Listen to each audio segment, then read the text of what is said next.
Akurat jeśli chodzi o problem bikiniarzy, to tutaj ja problemów nie miałem. No ewidentnie bandycka historia i pewna moja solidarność z różnymi kumplami, którzy bili tam kogoś, kto zakapował. Ten problem, ja go wewnętrznie jakoś czułem, ale nie był to dla mnie problem rachowania się z nowym ustrojem, bo ja doskonale rozumiałem, że jednak racji żadnej ci bandyci nie mają.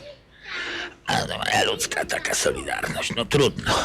Natomiast bikiniarski problem był dla mnie niesłychanie trudny i tatuś go bardzo eksponował, nieustannie pytając mnie, jak to znaczy, to jak ma wąskie spodnie, to już mam wąski światopogląd, jak ma szersze spodnie, to nie, czy to już jak się człowiek nie może ubierać jak chce, to już mu mówicie, jak ma się ubrać. I ta cała argumentacja do mnie docierała, choć ja odpowiadałem, że to jest element światopoglądu, jak się człowiek ubiera, że to nie jest sprawa ubrania, bo tylko część czegoś, co jest większą całością, co jest światopoglądem. I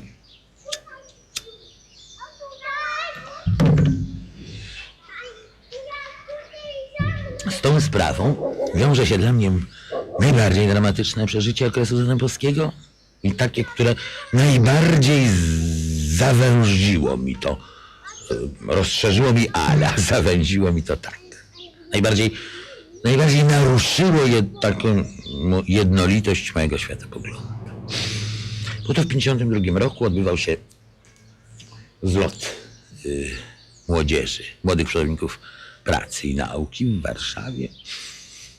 Ja byłem pełnomocnikiem, no bo tu trzeba powiedzieć, że w międzyczasie zrobiłem maturę i poszedłem do aparatu ZDM-polskiego. Byłem wtedy instruktorem zarządu stołecznego ZMP. Na początku proponowano mi, żebym rzucił maturę i poszedł do aparatu, ale ja się niesłychanie energicznie broniłem, mimo całego tego etosu zawodowego rewolucjonisty, który mnie bardzo ciągnął. Cudem, no, to już trudno powiedzieć, jak to się stało. Ja to jednak maturę, Bogu dziękować, zrobiłem. Tylko zrobiłem maturę i już w dniu robienia matury miałem jakieś zajęcia jako instruktor zarządu stołecznego.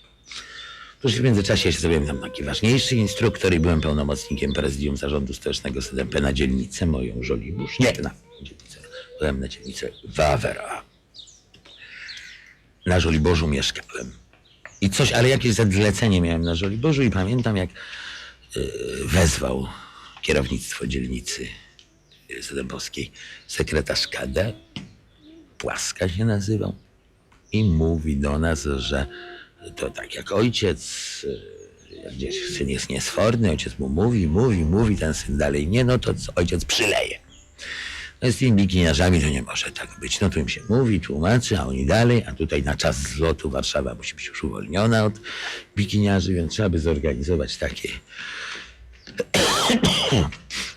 ekipy, które by im dały w kość, jak oni podskoczą. Muszę powiedzieć, jak on to mówił, to na mnie to nie robiło takiego złego wrażenia, bo tak miał taki jakiś, nawet nie ten ojcowski przykład, to on na mnie oczywiście nie działał, ale to jedna grupa się biła z drugą grupą, chłopaki się będą biły, no jakby ludzka rzecz, że się chłopaki biją. No, ale jak właśnie mówię, przeniesiono mnie potem właśnie na Wawer, ja przyjechałem do domu jakoś tak pod wieczór, a był taki przed całym zlotem obyczaj punktów propagandowych. Myśmy mieli takie w całej Warszawie, w różnych dzielnicach po jednym, po dwa punkty, gdzie grała muzyka, był parkiet, tańczono i czytano hasła. U nas to było na placu Komuny Paryskiej, na prost WSS-u, w WSS-ie był ten punkt, tam był parkiet taki. Wówczas tam był trawnik w tym miejscu, teraz jest już jezdnia.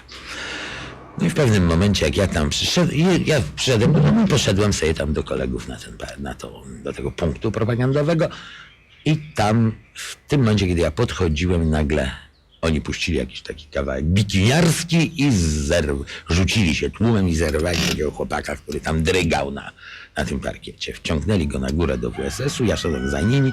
Tam na inaugurację tego ojcowskiego karania przybył Płaska, przyprowadził jeszcze jakiegoś innego starego towarzysza swojego z KW i wprowadzono takiego chłopaka, wrzucono go na tą salę. Taka sala dość duża była, taki duży pokój. I runęli go bić. Tłumem na jednego. I ja wchodziłem w drzwi i krzyknąłem: stać! Właściwie krzyknąłem spoza głowy. A oni się zwrócili do mnie: co się stało? I ja stchórzyłem i mówię: światło, bo rzeczywiście świeciło się światło, a tam były takie okna na tym. To oni krzyczeli, zgaś to, on zawołał, Płaska zawołał, zgaś to światło. Ja stałem, nie ruszyłem się, ktoś doskoczył, zgasił światło, oni go znowu zaczęli tłuc. Stary chłop, wiesz, tłusty, duży, wielki, co chłopak tłukł. Znowu krzyknąłem stać, zapaliłem światło. Jemu płynęła krew z twarzy. I mówię, że on jest na pewno robotnikiem, że może by tutaj się zastanowić. Pytają go, kto on jest. Tak, robotnik z metrobudowy. I no, darowali mi. Wtedy tam się potem jeszcze długo. To dziwne, bo to chyba tylko na Żoliborzu właśnie. Na mojej dzielnicy nic takiego nie było. Tam, gdzie byłem pełnomocnikiem, odbywały. Ja tam już nie chodziłem. Ale byłem tym nieprawdopodobnie wstrząśnięty. Wtedy obowiązki przewodniczącego zarządu stołecznego ZMP pełnił Grabski. Poszedłem do niego. Coś mu tam tłumaczyłem, że to nie w porządku, że to nie tak. I on jakby się ze mną zgadzał. On się jakby ze mną zgadzał. Cała ta sprawa jakoś ustała. Ale we mnie to niesłychanie mocno